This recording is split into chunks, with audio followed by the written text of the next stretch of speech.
This is the first in a series of ShowMes I'm going to be doing about ratios and rates and proportions, percents, similar figures, and scale drawings. All these topics are important to my state's assessments, and we're ready to address those things in my classes. The first question I want to address is what a ratio is. A ratio is a comparison. Generally, we're comparing two numbers, often using division, but not necessarily. There are three ways to write ratios. As it implies by using the word division there, we can write ratios as fractions. We can write ratios using a colon. Generally, you'll see this most often in characterizing gambling odds or probabilities as odds.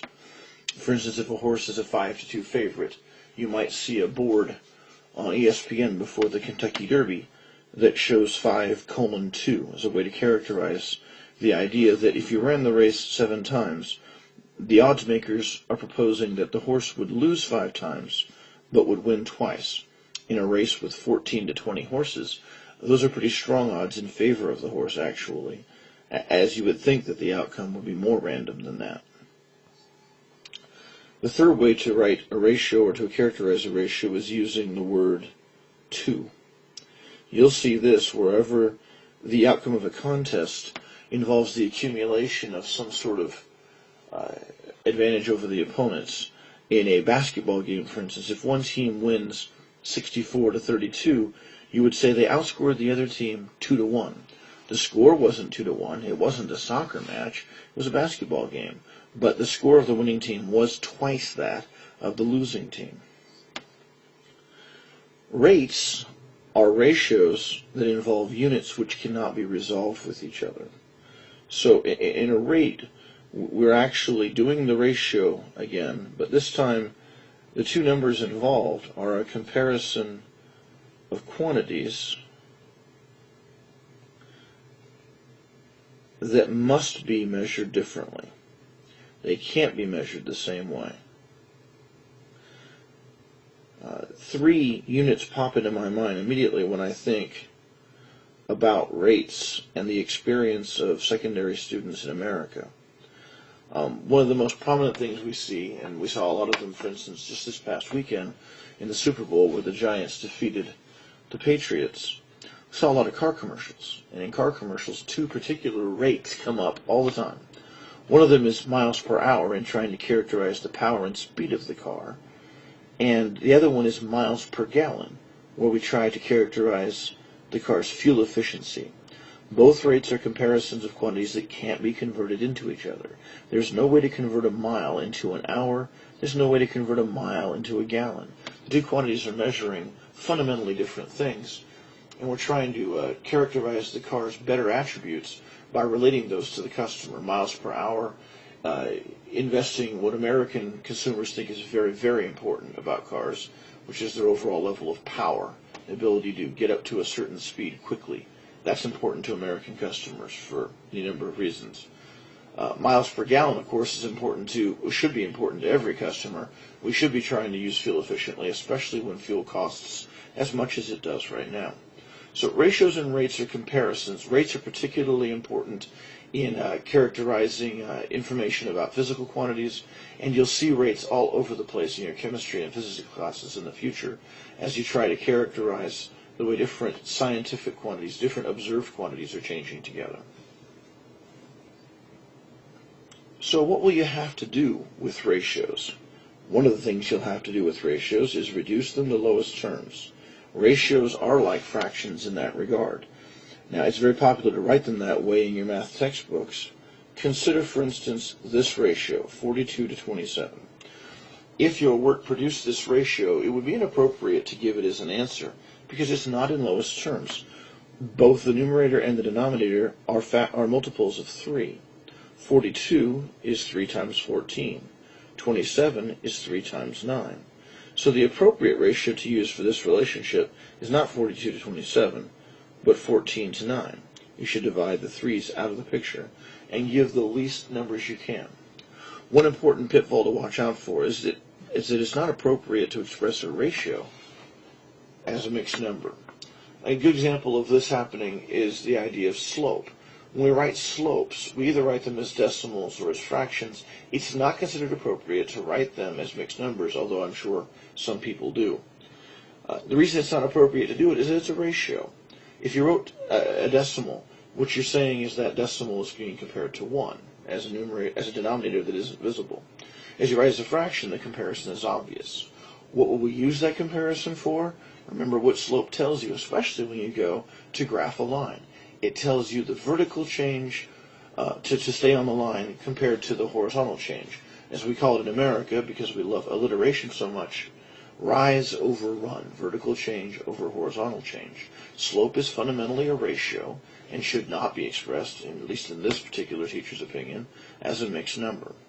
So, two things. First of all, your ratios have to be written in these terms.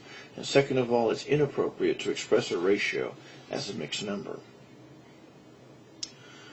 When you deal with rates, it's going to be very important to convert them into what are called unit rates.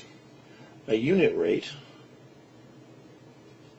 has 1 as a denominator. Now, you may not think that makes that big of a difference, but think about the rates I've already talked to you about. Miles per hour, not miles per 2 hour, not miles per 3 hours, not miles per 5.8 hours. Miles per hour is a unit rate. It's the number of miles a car would be expected to go at a constant rate in 1 hour. Miles per gallon, not miles per 2 gallons, not miles per 8 gallons, miles per gallon, miles per 1 gallon. How many miles would you expect the car to travel on a gallon of fuel based on a particular average? That one's really important. If and when you own a car, or if and when you're responsible for a car, you should keep track of the car's fuel efficiency as a way to make sure that you know whether the car needs maintenance or not.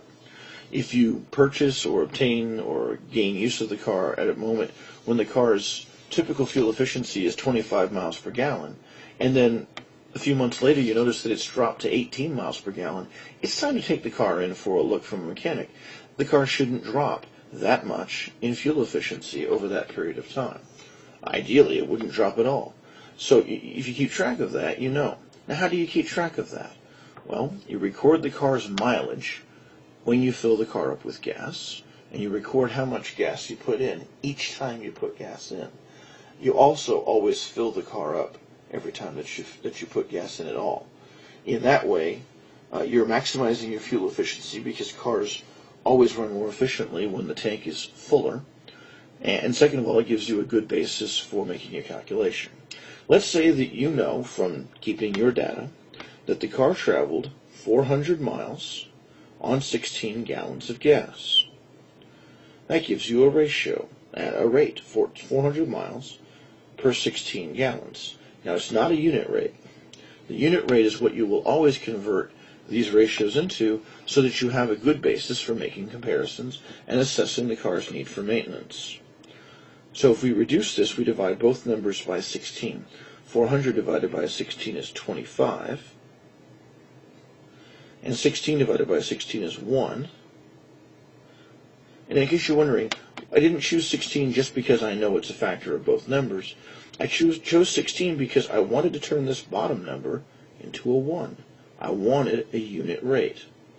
To do that, I had to make sure that number turned into a 1 no matter what. That means the number on top might sometimes become a decimal. That's okay. A unit rate demands that the number on the bottom should be 1. The denominator must be 1. In a unit rate, we know that the number that's going to be the numerator could be a decimal, it could be an irregular type of number, but it gives us a good basis for comparison because we can always put the numbers in order and determine whether the car is in need of maintenance. In this case, the car's mileage is 25 miles per gallon. You would record that in some sort of a diary or record book, and then continue to keep track of all that data.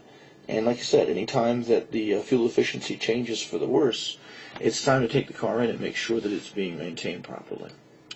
That's how we find unit rates. We divide both the numerator and the denominator by the denominator.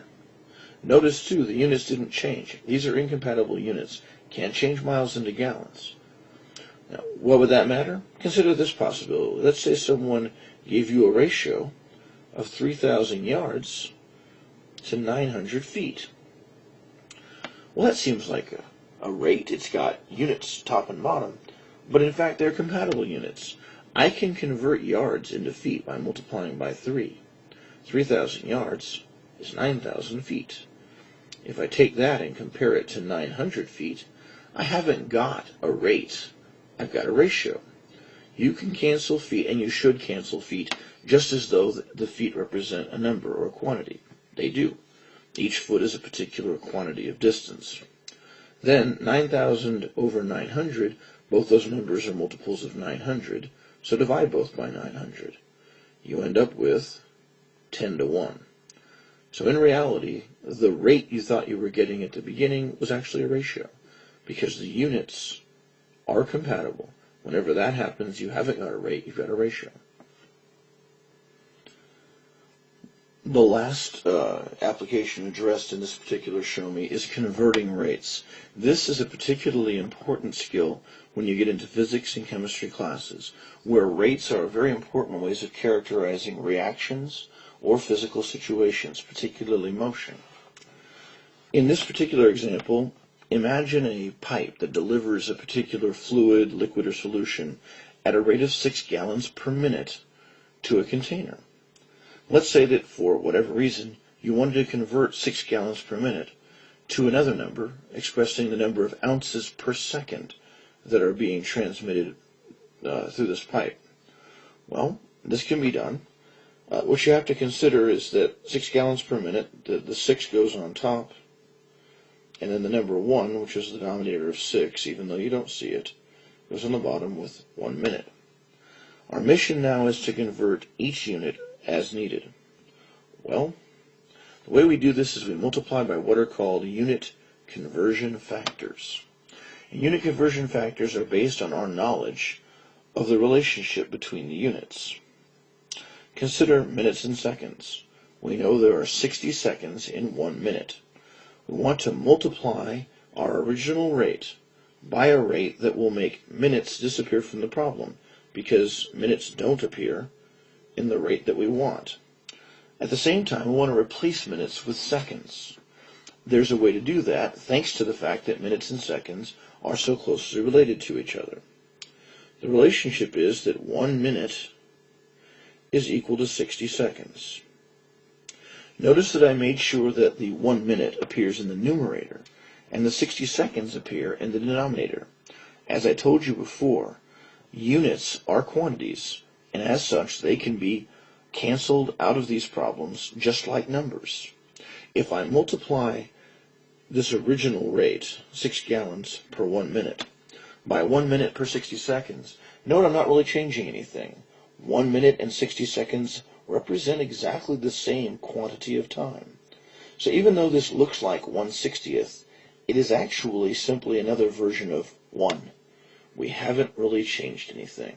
And that's why this is called a unit conversion factor. I'm multiplying by 1. Nothing is going to change in terms of value, but there is going to be a cosmetic change. The appearance of things is going to change. Here's how. Minutes started out on the bottom of my original rate. It's on the top of my unit conversion factor. Thanks to that, they cancel each other out. Now my rate currently is going to be expressed as gallons per second. That's only temporary, of course. I don't want gallons to stick around any more than I wanted minutes to. It's time to get rid of the gallons. But what's the relationship between gallons and ounces? Well, it just so happens that there are 128 ounces in 1 gallon. Now, I want gallons to go away. I want it to cancel out with something. That means that since gallons appears in the numerator of my original ratio, it belongs on the bottom of my unit conversion factor. Well, we said it's 1 gallon, and 1 gallon is equal to 128 ounces. I want to introduce ounces into the problem. Again, just like 1 minute per 60 seconds, 128 ounces per 1 gallon is another version of 1. And, as in the previous situation, one of these units is going to cancel an old unit out of the problem. gallons and gallons appear both in the numerator and the denominator, they're going to divide each other completely out of the problem. The only units left now are ounces and seconds, and they are in the locations I wanted them to appear. I wanted ounces to be in the numerator, and I wanted seconds to be in the denominator. All that remains is to do the multiplication and reduction necessary to get the answer. Well, to do that, I'm going to need a little bit of space. So we'll clear this out of the way. In the numerator, let's see, well, these are fractions, so we can cross-cancel as we would with any other fractions. 6 and 60 appear in this fraction, 6 on top, 60 on the bottom. Both numbers divide by 6. 6 divided by 6 is 1. 60 divided by 6 is 10. Now I have 10 and 128 as the only important numbers left. All the ones are simply going to multiply out of the problem. 10 and 128 have a common factor, 2. So, and actually, one unit rate, I'm not going to divide by 2, I'm going to divide by 10. 128 divided by 10 is 12.8. So the answer, the conversion, results in 12.8 ounces per second. And that's the process of conversion. Again, notice we develop conversion factors that are fundamentally equal to 1. A minute and 60 seconds are the same thing. 128 ounces in 1 gallon are the same thing.